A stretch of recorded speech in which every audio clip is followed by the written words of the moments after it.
Oh, you still see him, James? I see two right there. I pitched my jig at him. Okay, work it, work it. Oh, he's bit. Ready? Yep.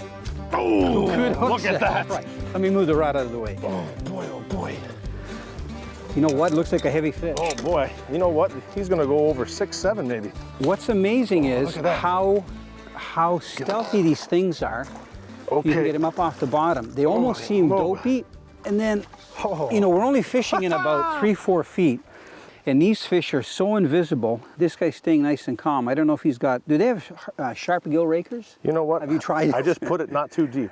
Yeah, I'm trying to be careful here because if they thrash, I know they got a mouthful of teeth. Oh, they're very bony, very sharp. You want to just hold this fish up so you appreciate, man, you hooked them good. I don't know if that hook is in there too. Look at, isn't that a gorgeous bowfin? Well done, James. Beautiful, thank you, Good sir. hook set. Woo. You look like those guys on Bassmaster. Only they don't fish for these kind of fish, eh?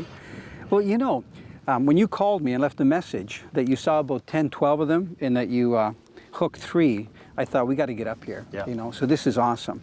I mean, look at how stealthy they are. They're so hydrodynamic. If you look at the front, I mean, there's nowhere to really grab them. Do you see how streamlined they are? That's one of the problems, you know. You try to get your hands around them. I'm going to put this guy down and try to put my hand around his head. And I don't know if I can. See, there's nothing, like the gill plates don't go down. You know, like a bass or a pike.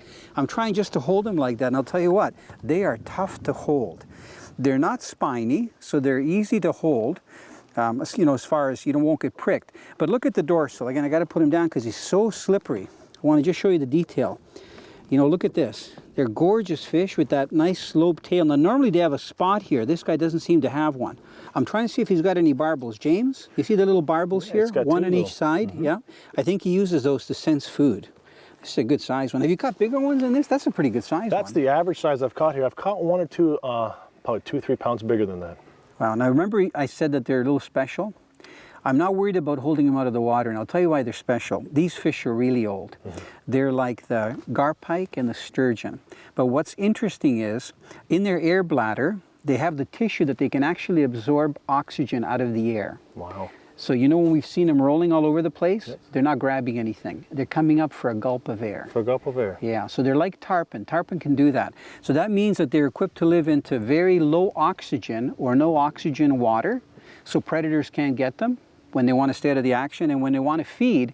I mean, look at how streamlined they are. Oh, they can snake their way. They're almost like a snake. They can snake their way anywhere. Okay, I'm gonna get him in the water. You know, they're so round, James. Like, look at how thick they are. I don't know if he's going to stay there because we had him out of the water a little bit. I'm hoping that he'll just go slowly to the bottom so you can appreciate how camouflaged they are. Look at this. Come here, don't go away too fast. I'm trying to stop him. See if I can get him to swim. Look at this.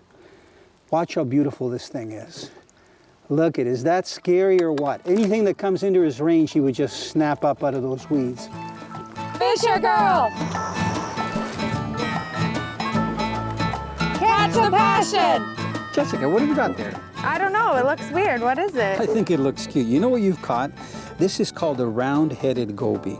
It looks kind of weird, doesn't it? Funky. Does. Now, this fish isn't native to Ontario or Canada. It's actually an invasive species. That means it's a fish that came in, that was introduced, wasn't supposed to be here.